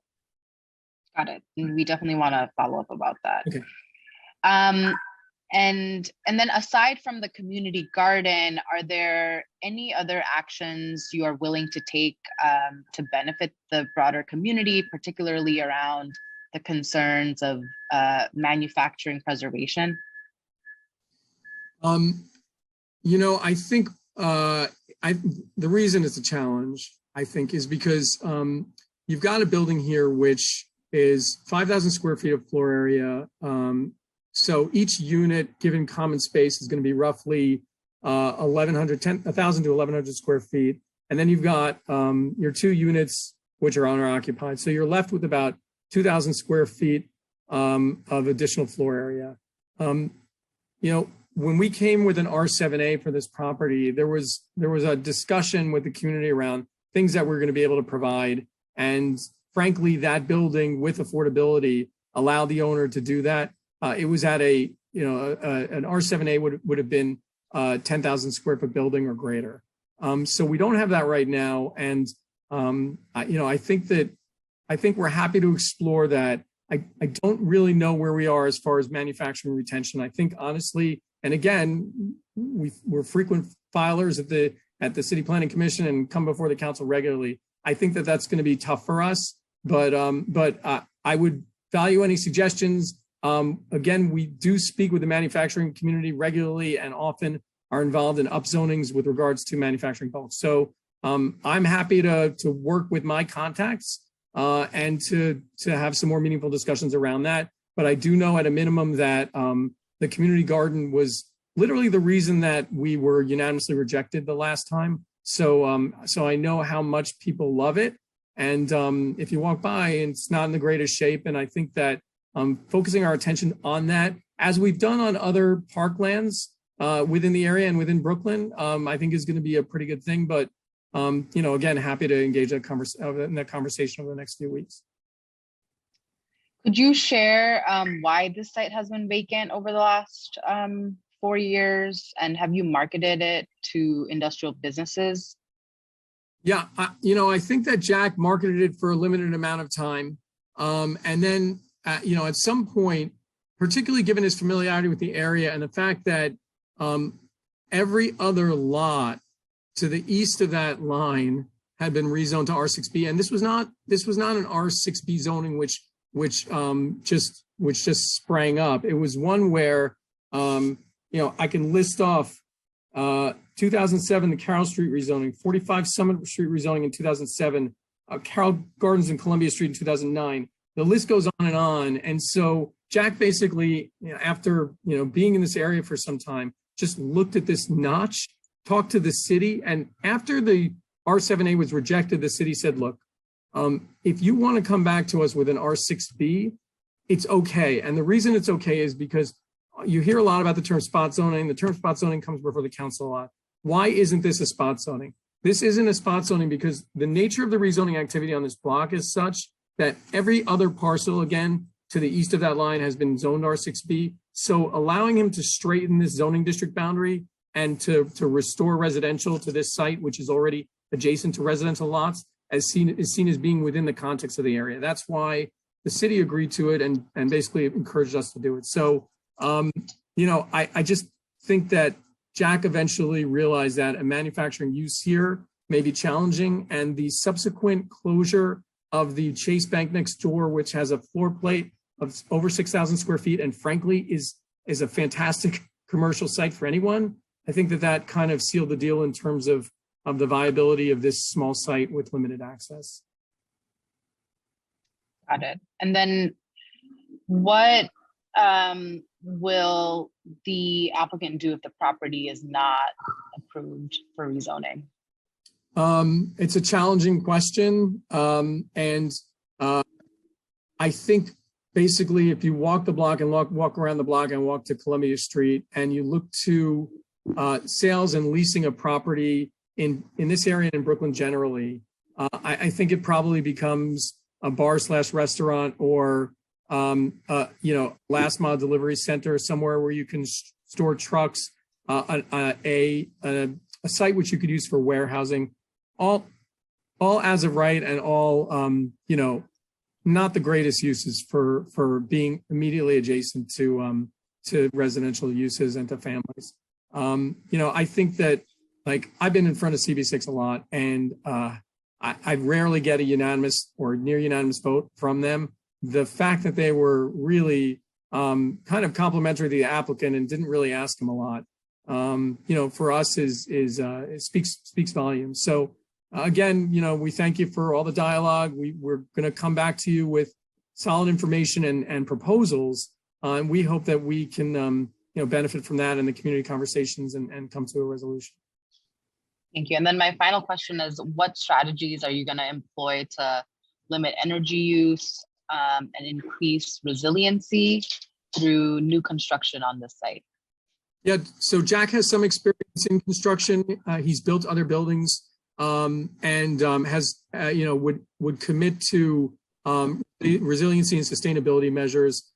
This would be a green building. I think one of the benefits of having a smaller building is that it's manageable in terms of materials, cost of construction and such. So should the council member move forward on this, we're happy to make those commitments to allow for you know, sustainable building, which you know, which will benefit the area. Got it. And then just to go back to the question around how long it was marketed to industrial businesses, I know you mentioned brief. Do you have a timeline? I don't, but I'm happy to follow up on that. You know, because I know you know, the property was has been vacant now for 4 years. I can talk to Jack about what happened after the vacancy and can give you some specifics as far as any marketing that took place. Understood. Okay, that's all from me. Thank you. Thank you, Councilmember Hanif. I'll now invite my colleagues to ask questions. If you have any questions for this applicant panel, please use the raise hand button on the participant panel. Council, are there any council member questions? Chair, there are no council members with questions at this time. There being no further questions, this applicant panel is excused. Council, are there any members of the public who wish to testify on 41 Summer Street? Chair, there are no members of the public who signed up to speak on this item. There being no members of the public who wish to testify on preconsiders LUC 200-317 ZMK relating to the 41 Summer Street rezoning proposal, the public hearing is now closed and the items are laid over. I will now open a public hearing on preconsiders LUC 210234 ZMQ and N210235 ZRQ relating to the 11th Street and 34th Avenue rezoning proposal in Councilmember Wan's district in Queens. This application is a zoning map amendment to rezone an existing R5 district to an M1-5/R6A district, and a related zoning text amendment to establish a special mixed-use district with special height and setback regulations, as well as establish an MIH program area. For anyone wishing to testify on this item, if you have not already done so, you must register online, and you may do that now by visiting the council's website at council.nyc.gov/land use. Council, please call the first panel for this item. The panel for this item is Frank St. Jack and David Nycc. I'm sorry, David, if I'm mispronouncing your name. Council, please administer the affirmation. Applicants, I will call on each of you individually to answer the following question. So can you please raise your right hand? And do you affirm to tell the truth, the whole truth, nothing but the truth in your testimony before the subcommittee and in your answers to all council member questions? Frank St. Jack? I do. And David Nycc? Yes. Thank you. For the viewing public, if you need an accessible version of this presentation, please send an email request to landusetestimony@council.nyc.gov. And now the applicant team may begin. Panelists, as you begin, I'll just ask you please reinstate your name and organization for the record. You may begin. Thank you. Next slide, please. Good afternoon, Chair Riley, Councilmember Wan, council members. I'm Frank St. Jacques with Ackerman LLP. We're a land use council on this application. And I'm joined by David Nycc, the Executive Director of the Andromeda Community Initiative. I'll give a brief presentation with David to follow to give some information about ACI, or Andromeda Community Initiative. This application is seeking zoning map and text amendments to establish a special mixed use, or MX district, pairing M15 and R6A zoning districts with modified height, and a zoning text amendment to create a mandatory inclusionary housing, or MIH area. These actions would facilitate the development of 2 new 8-story buildings with approximately 332 units, including 100 permanently income restricted MIH units. And I'll note that this project was initially filed with fewer MIH units, but after discussion with Councilmember Wan, we have increased the number of MIH units from about 82 to 100. The goal of the project is to bring new investment to the Ravenswood area of Western Queens, resulting in new housing and job generating uses, which I'll go into detail in a moment. Next slide, please. This area of Ravenswood was rezoned R5 with the enactment of the 1961 zoning resolution. With the exception of a few recent private rezonings, R5 remains in place today despite the prevalence of industrial uses, which are shown in purple, and higher density residential developments, which are shown in yellow, sort of on the lower right-hand side of the screen and then north of Broadway within the neighborhood. Based on a study of Ravenswood, the Department of City Planning established a general framework in 2019 for mixed-use development in the area through the use of special mixed use, or MX zoning. And the two development sites in the proposed rezoning area are shown in the center of the screen and are labeled as such. Next slide, please. This aerial view looking south shows the lower density warehouse context surrounding the rezoning area, which is shaded in red at the center of the screen, and the residential context to the east and southeast, including the Nycc Ravenswood houses and Queensview co-ops. This site is also close to Rainey Park, Socrates Sculpture Park, and the Nycc Museum, which are all to the west and northwest of the rezoning area. North of the rezoning area along Broadway, in an existing R7A C23 district, there is additional multifamily residential context. Several 8-story buildings line Broadway just north of the project area. The recent private rezonings are also shown to the north and southwest of the rezoning area, and those are labeled in on the bottom of the page, the Broadway and 11th Street rezoning, which established an MX with an R7A and an M14. The Vernon Boulevard and Broadway rezoning, which established an R7X and R6B within the context of a large-scale general development, and the pending 3501 Vernon Boulevard rezoning, which would establish an M14 R7A, also an MX district. Next slide, please. The proposed specially mixed use or MX district allows for new medium density mixed use development with a maximum total FAR of 5.0. Residential use is permitted up to 3.6 FAR and requires income restricted housing under MIH. A modified maximum height of 95 feet above a 75-foot base is to allow non-residential uses to have adequate ceiling heights. The MX allows a wider range of uses and flexibility than a standard commercial overlay, which is consistent with the industrial and arts-based character of the neighborhood and area-wide planning goals. Next slide, please. So starting with the first of the two development sites, this is the northern site. The proposal is for a new 8-story mixed-use building with 194 total units, 59 of which would be permanently income restricted under MIH. That's an increase from 48 previously proposed. David will speak in a moment about the Andromeda Community Initiative Trade School, which is on the ground floor of the building. And then there's also a film and television productions trade school in affiliation with York Studios, which has locations currently in Maspeth and Soundview for its actual film and television studios. And this would be to provide training to incoming workers in that industry. There is also space for artist studios to be run by a nonprofit, as well as a retail space that it's expected to be divided into smaller spaces for local retail and service uses. I'll note that the unit distribution is roughly 50-50 between studio and 1-bedroom units and 2- and 3-bedroom units.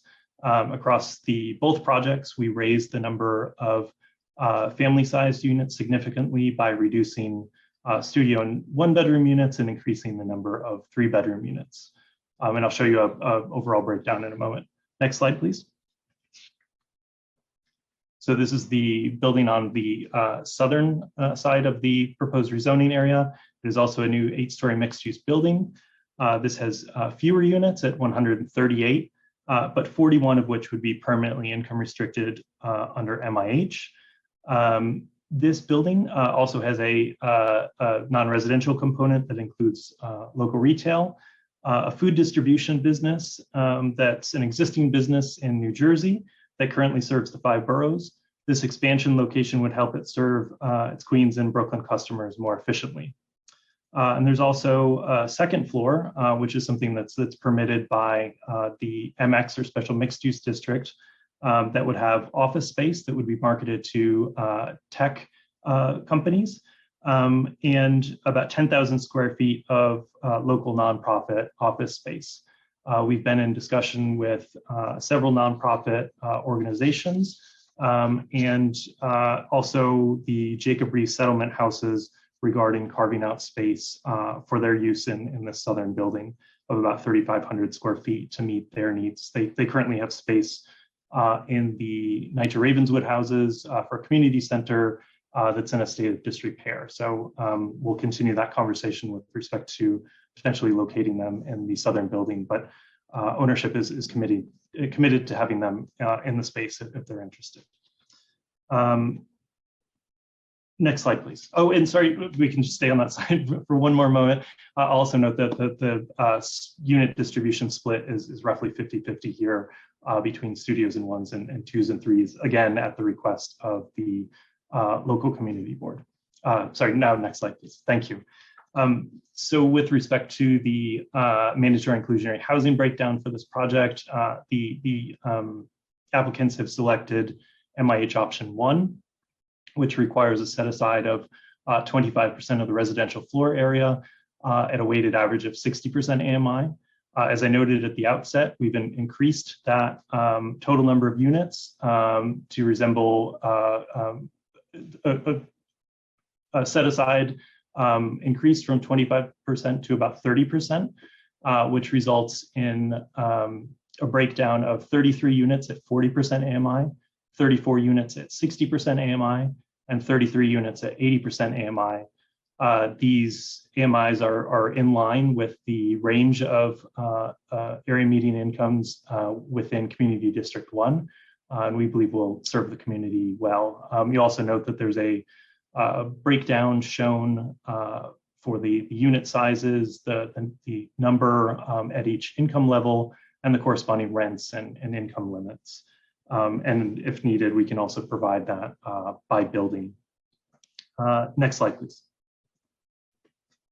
And I neglected to say on that last slide that those MIH units are provided without any city subsidy. This is entirely privately financed, permanently income restricted housing. With respect to sustainability, there'll be a number of sustainable features incorporated into this development to both improve efficiency and reduce emissions, including green roofs and solar panels, and then more efficient building infrastructure and construction methods. Next slide, please. And then finally, the last two slides I have before I turn it over to David just show the building form and these illustrative renderings. I noted that these are both 8-story buildings, but height is concentrated on the northern and southern ends of the block at 8 stories, and both step down toward the mid block to 6 and 4 stories, which you can see in these renderings. Also note that street trees are required every 25 feet along each of the 4 street frontages, which results in about 50 new street trees to enhance the block. I believe there's currently 0 street trees on this block, so we believe that alone will be a significant improvement to the public realm. Next slide, please. And then finally, before I turn it over to David, these renderings show how the pedestrian experience would be improved by both active ground floor uses in the buildings, as well as some of the street trees. The sidewalks would be entirely rebuilt from their current state and activated by the presence of ground floor non-residential use. So now I'll turn it over to David, who will discuss the Andromeda Community Initiative, their role in the project, and the proposed trade school in the northern building or development site 1. David, I'll turn it over to you, and next slide, please.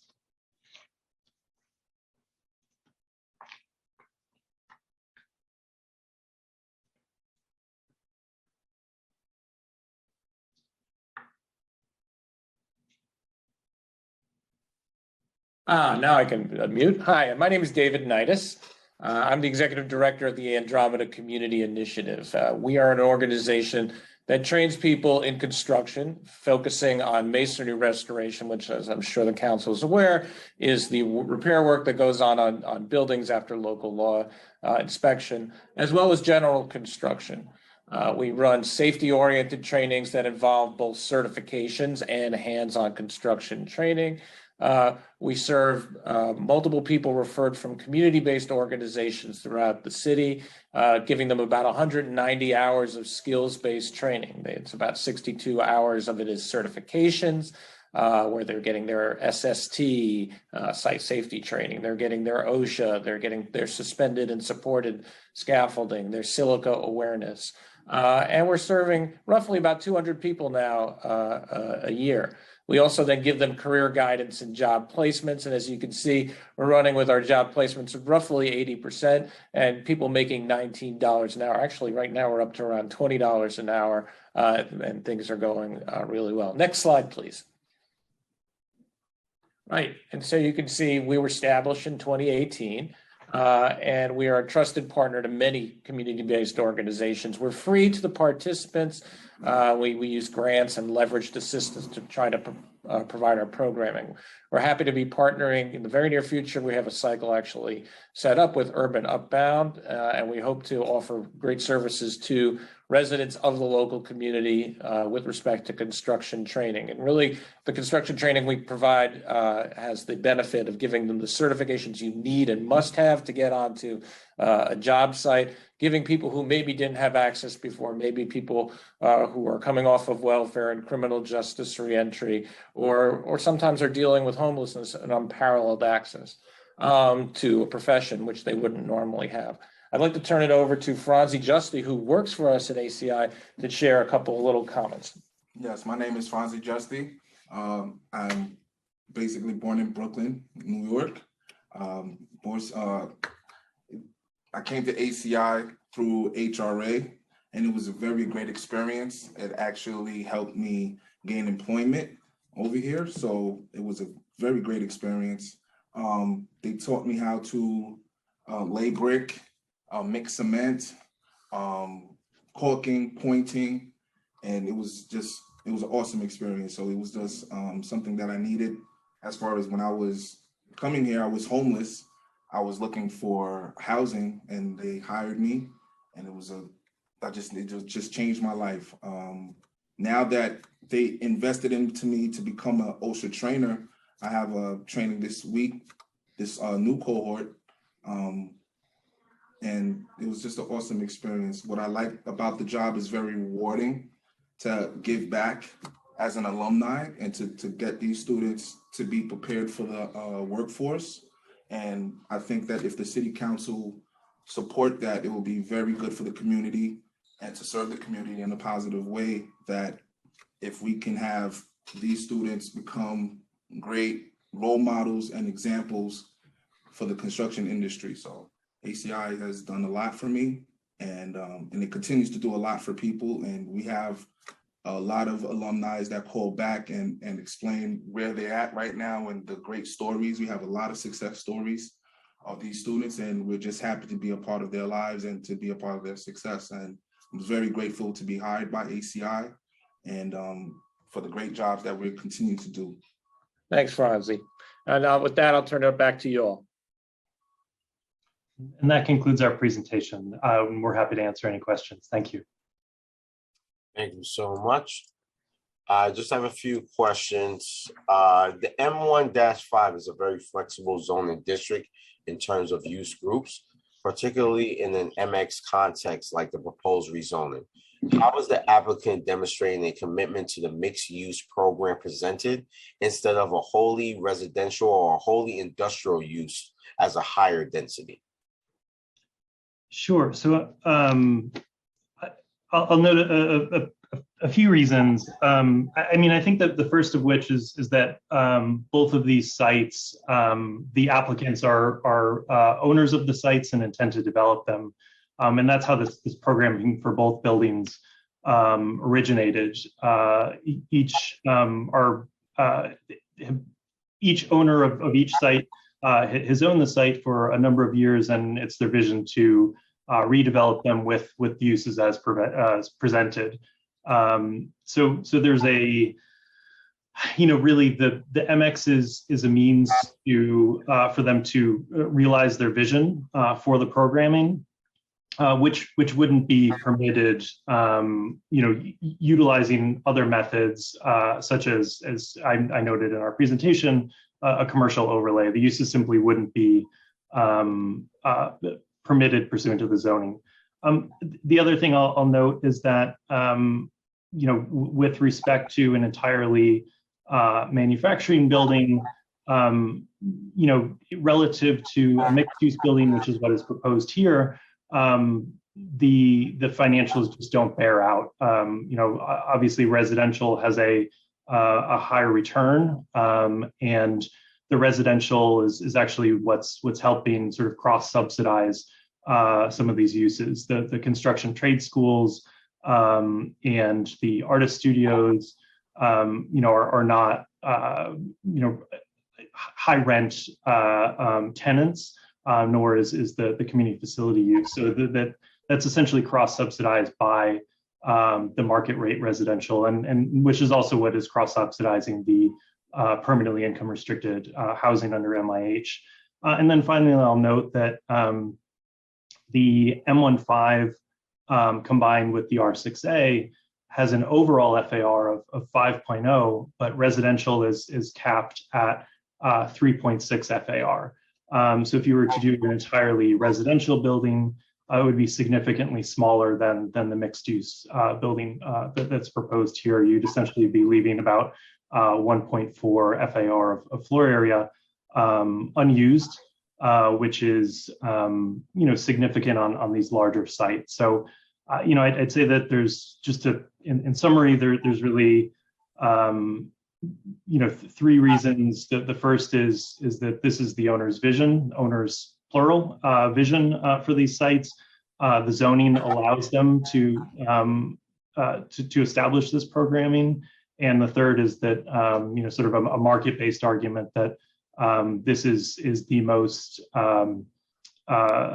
financially feasible development for this site utilizing the MX zone. Thank you. Why do you think mixed light industrial and residential uses will work well in this location? Sure. So this is actually part of a lengthier conversation with the Department of City Planning. They've released some really interesting studies with respect to both the viability and the compatibility of residential and light industrial. Here, the uses proposed are on the lighter side of industrial, and there are in both buildings essentially a built-in separation. So the MX permits 2 floors here of non-residential use. So essentially there's a buffer in both buildings of office use separating residential from the light industrial uses within both buildings. The other aspect that we discuss in length in our land use application materials is this area was flagged by the Department of City Planning as appropriate for MX zoning because of its historic industrial and arts-based character.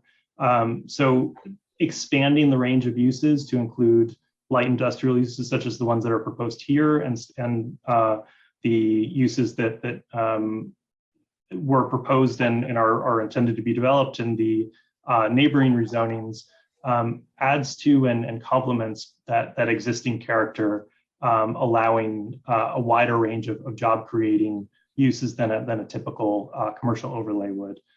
So there's more engineering involved in making sure that there's not conflict between the non-residential uses and the residential uses. But in speaking with our clients and in speaking with the Department of City Planning, it's the same kind of consideration that would go into locating, for example, a successful restaurant or music venue or gym within a mixed use building that includes residential use. So I think we're conscious of that, but are implementing the right engineering to make sure that they work together.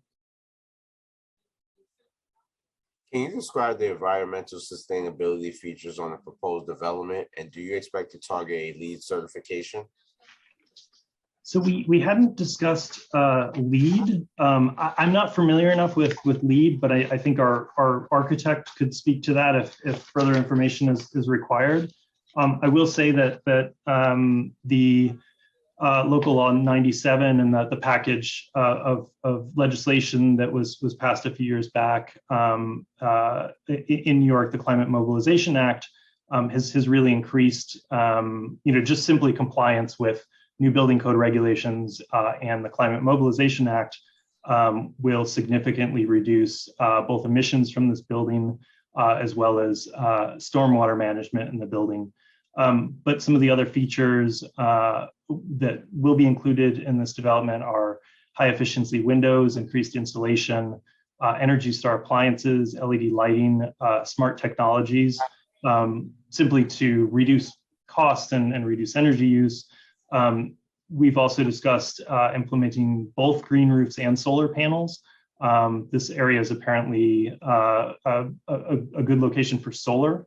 And then stormwater management, which would include pervious pavement, rooftop retention, and landscaping with bioswales. I mentioned the 50 street trees. That would be a really great opportunity to incorporate some of the stormwater retention.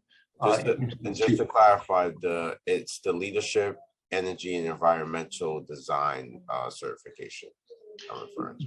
Got it. Yeah, and apologies, I can't speak directly to LEED, but I can ask our architect whether any of the measures that we propose to implement would allow these buildings to hit any of the LEED certifications, or if they're actually going for LEED Gold, Platinum with this building. I'm not aware of that, but I can certainly ask the architect to follow up. Thank you. Council, are there any council members with any questions for this applicant panel? I see that Council Member One is here and she has her hand up. Oh, I'm so sorry, Council Member One. We're joined by Council Member One. Council Member One, I will yield to you to ask your question. Thank you, Councilmember Riley. I just had a few questions. Frank and Steve have been good faith partners to us so far. We have been meeting prior to this and they have been very receptive to our inquiries. Steve or Frank, could you just, I heard you say that you had increased the number of MIH units. Could you confirm that you have committed to providing 30% of the total housing units at MIH option level 1?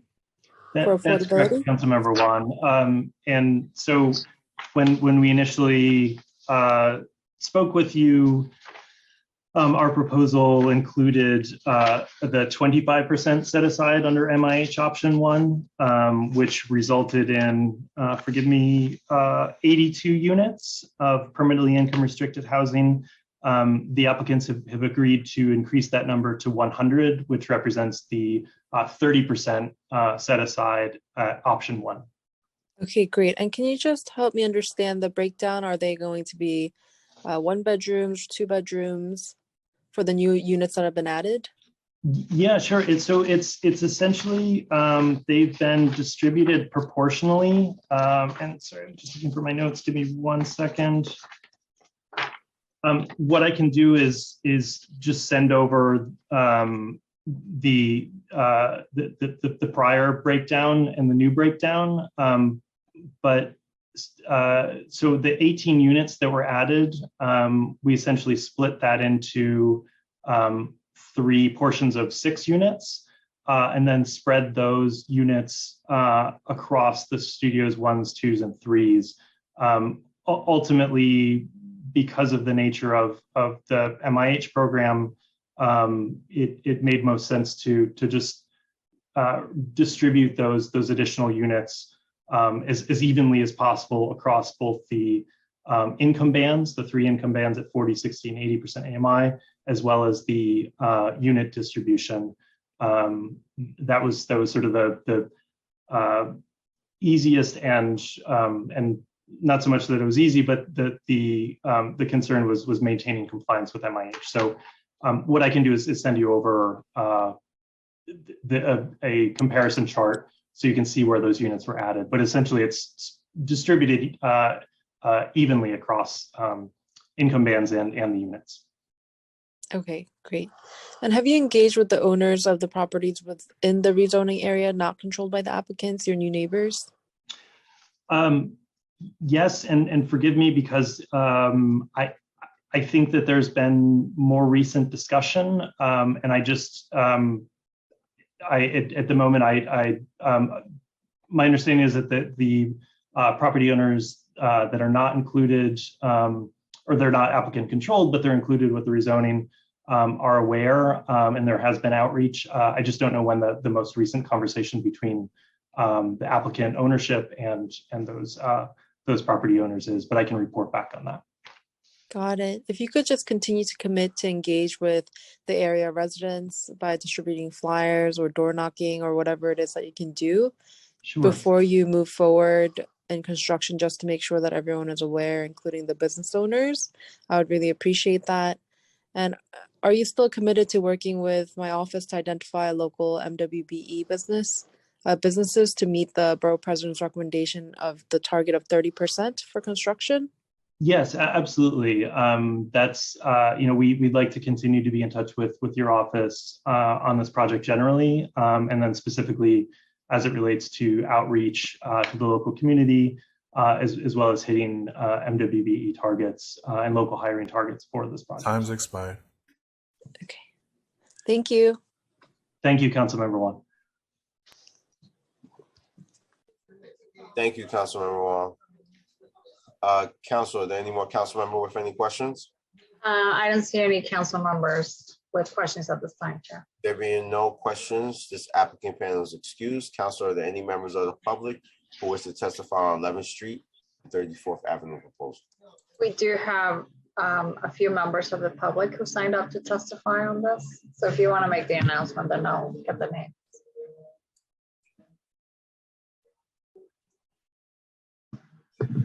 Chair, do you want to make the announcement of the 2 minutes for the public witnesses? We have 1, 2, 3, 4 witnesses.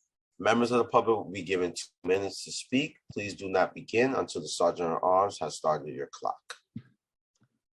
The first panel for this item will be Richard Kuzami, Larry Wilson, Sema Perkins, and Brendan Levy. So the first speaker will be Richard Kuzami. Your time will begin. You may begin. Thank you. Thank you so much. I'm Richard Kuzami, president of the Old Astoria Neighborhood Association, and we are the local civic association that represents this area. We are in favor of this project. We think that the merits of this project over any political considerations, I think, make approval an obvious choice.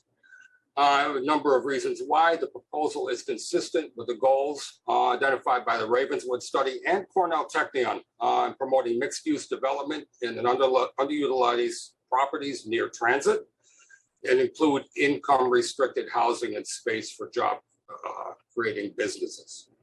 The project has 100 permanently affordable MIH units, which is in desperate need in Queens, and it's based on option 1 of 40, 60, and 80%. 50% of these apartments are family-oriented, 2 and 3 bedrooms. And we find particularly exciting is the 2 new training schools, the Andromeda Community Initiative and York Studios, providing pathways to careers and help create pathways to the middle class for underemployed and unemployed New Yorkers. Also, these trades are important to keep these industries competitive in New York City. We're told that the project will create 396 jobs, 163 with the trade schools, 96 office jobs, 72 retail, 30 with the community facility space, 16 artist studios, and 2 jobs with a food distributor. Also, this is an important project for Long Island City and Queens by adding to our Queens economy through the construction jobs and 200 plus jobs generated post-construction. Badly needed studio space for artists is also created. Food distribution company will continue to keep our tax base and our time is expired. Okay, thank you. Thank you, Richard. Next speaker is Larry Wilson. You may begin, Larry.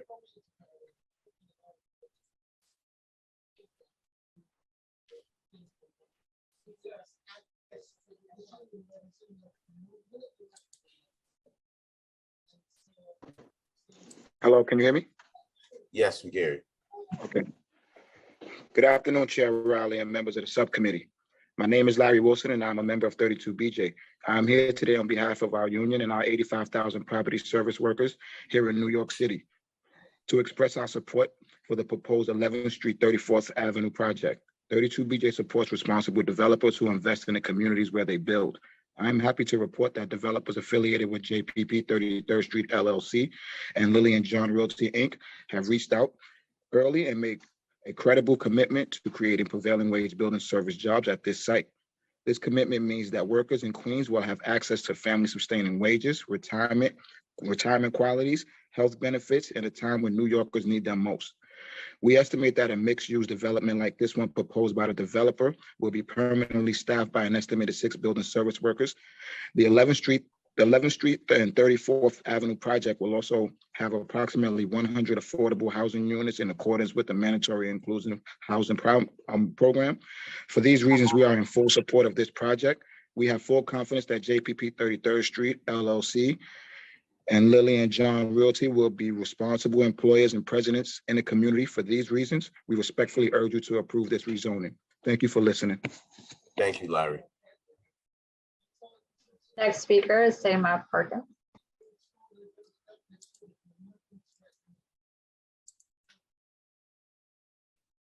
You may begin, Ms. Perkins. Good afternoon. I am the Senior Director of Operations for Our Children. We are a local not-for-profit organization in very close proximity to the site, walking distance actually.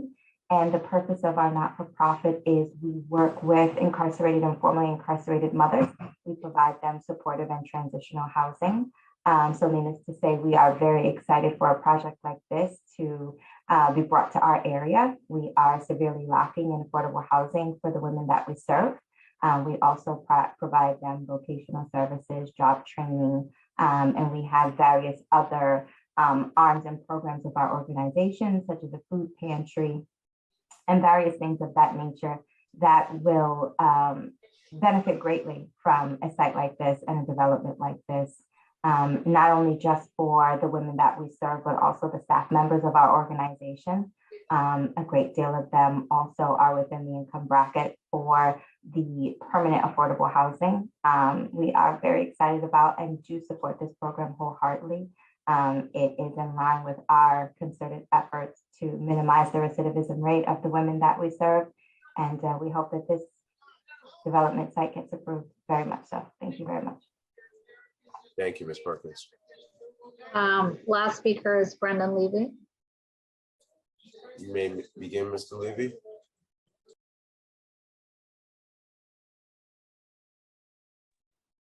Hi, everyone. Brendan Levy with the Queens Chamber of Commerce. Queens Chamber stands in favor of this project. We know the owners and they're very reputable. They always make strong commitments to the communities they serve. I've personally visited the Andromeda Community Initiative at the current site, and it's amazing work that they do. And there was a testimonial earlier to the good work that they do and how they meaningfully change lives. So very strong supporters of ACI. So I echo the sentiments of our earlier folks testifying. Project's going to bring online approximately 100 new permanent affordable housing units through the city's MIH program. We're in desperate need of these in Queens, particularly for people earning the 40, 60, and 80% of the area median income. Again, ACI is a tremendous program that's going to draw, propel people from minimum wage jobs and get them on a pathway to middle class construction jobs and potentially jobs in the motion picture industry, which is a booming industry in Queens and throughout the city.